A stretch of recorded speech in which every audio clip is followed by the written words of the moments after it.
शुरू से अंत तक जीवन संघर्ष ही है। जैसे कि कारागृह में जन्मे कृष्ण पैदा होते ही रात में यमुना पार कर गोकुल ले जाया गया। तीसरे दिन पुतना मारने आ गए। यहाँ से शुरू हुआ संघर्ष देह त्यागने से पहले द्वारिका डुबोने तक रहा। कृष्ण का जीवन कहता है, आप कोई भी हो, संसार में आए हैं तो संघर्ष हमेशा रहेगा। मानव जीवन में आकर परमात्मा भी संसारिक चुनौतियों से बच नहीं सकता। कृष्ण ने कभी किसी बात की शिकायत नहीं की, हर परिस्थितियों को जिया और जीता। कृष्ण कहते हैं, परिस्थितियों से भागो मत, उसके सामने डटकर खड़े हो जाओ, क्योंकि कर्म करना ही मानव जीवन का पहला कर्तव्य है। हम कर्मों से ही परेशानियों से जीत सकते हैं। दूसरा, स्वास्थ्य शरीर से ही विजय है।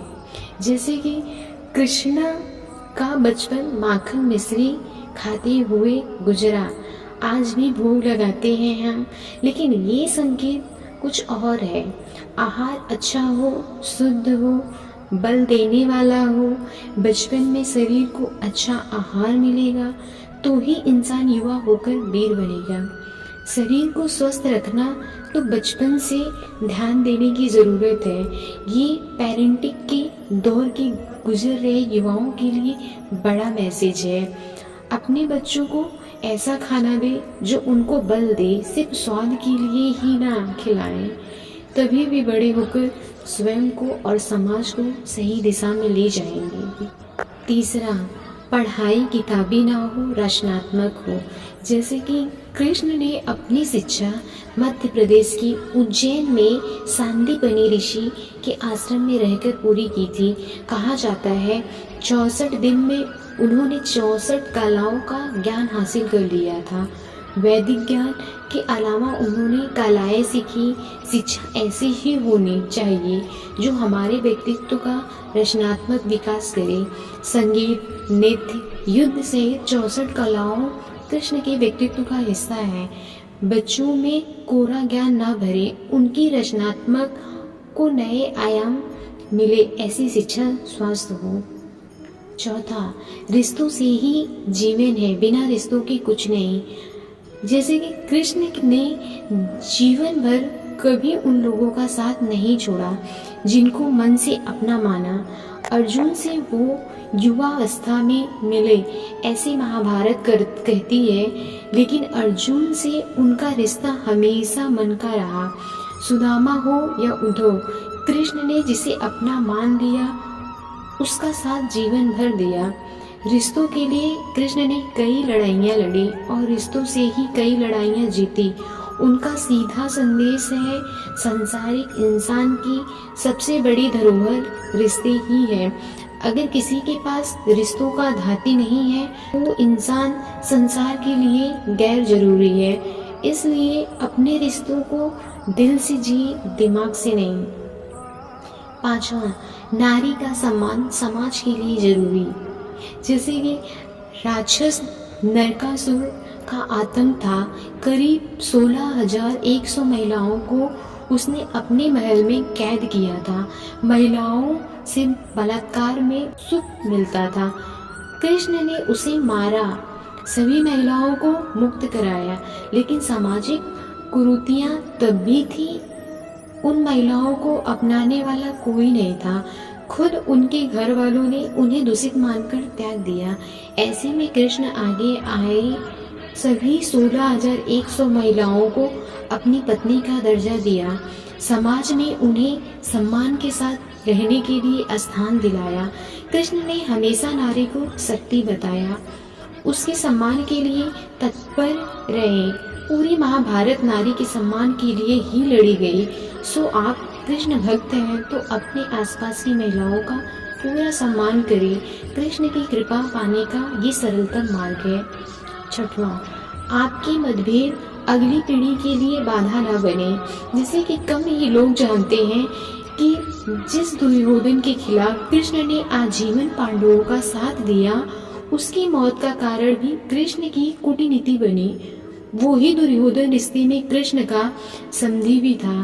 कृष्ण के पुत्र सांब ने दुर्योधन की बेटी लक्ष्मण का अपहरण करके उससे विवाह किया था, क्योंकि लक्ष्मण सांब से विवाह करना चाहते थे, लेकिन दुर्योधन खिलाफ थे। सांब को कौरवों ने बंदी भी बनाया था।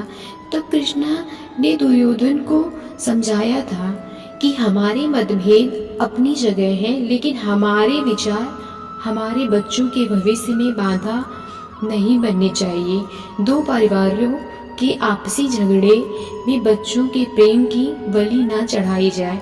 कृष्ण ने लक्ष्मण को पूरे सम्मान के साथ अपने यहाँ रखा। दुर्योधन ने उनका मतभेद हमेशा रहा, लेकिन उन्होंने उसका प्रभाव कभी लक्ष्मण को सांब की गृहस्थी पर नहीं पड़ने दिया। 7वां, शांति का मार्ग ही विकास का रास्ता है। कृष्ण ने महाभारत युद्ध के पहले शांति से समझौता करने के लिए पांडवों और कौरवों के बीच मध्य स्थल की। हालांकि दोनों ही पक्ष युद्ध लड़ने के लिए आतुर थे, लेकिन कृष्ण ने हमेशा चाहा कि कैसे भी युद्ध टल जाए।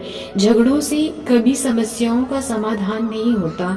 शांति के मार्ग पर चलकर ही हम समाज का रचनात्मक विकास कर सकते हैं।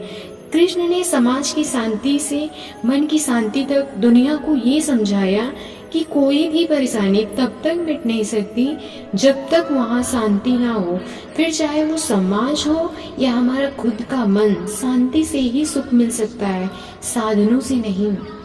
8वां, हमेशा दूरगामी परिणाम सोचिए।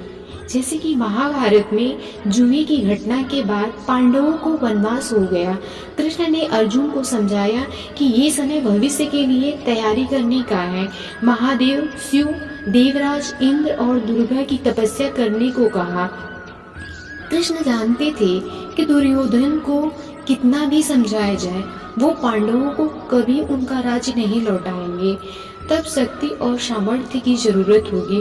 कर्ण ने के कुंडल कवच पांडवों की जीत में आड़े आएंगे, ये भी वो जानते थे। उन्होंने हर चीज पर बहुत दूरगामी सोच रखी। कोई भी फैसला तत्कालिक आवेश में नहीं लिया। हर चीज के लिए आने वाली पीढ़ियों तक का सोचा। यही सोच समाज का निर्माण करती है। 9वां, हर परिस्थिति में मन साथ और दिमाग स्थिर रहे। जैसे कि पांडवों के राजसू यज्ञ में शिशुपाल कृष्ण को अपशब्द कहता रहा।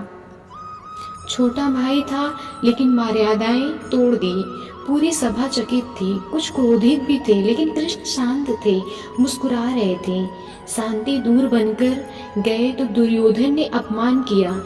कृष्ण शांत रहे। अगर हमारा दिमाग स्थिर है, मन शांत है, तभी हम कोई सही निर्णय ले पाएंगे। आवेश में हमेशा हादसे होते हैं, ये कृष्ण सिखाते हैं। विपरीत परिस्थितियों में भी कभी विचलित नहीं होने का गुण कृष्ण से बेहतर कोई नहीं जानता।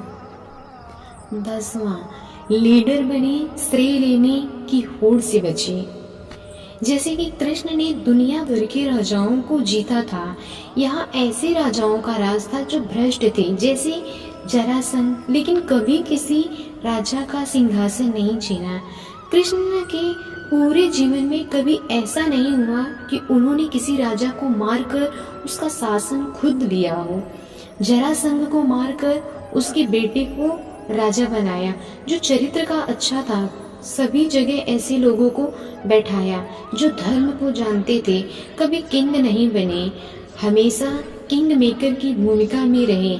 महाभारत युद्ध में भी खुद हथियार नहीं उठाया, युद्ध कूटनीति से लड़ा, पांडवों को सलाह देते रहे, लेकिन जीतने का श्रेय भीम और अर्जुन को दिया। जय श्री कृष्ण। राधे राधे।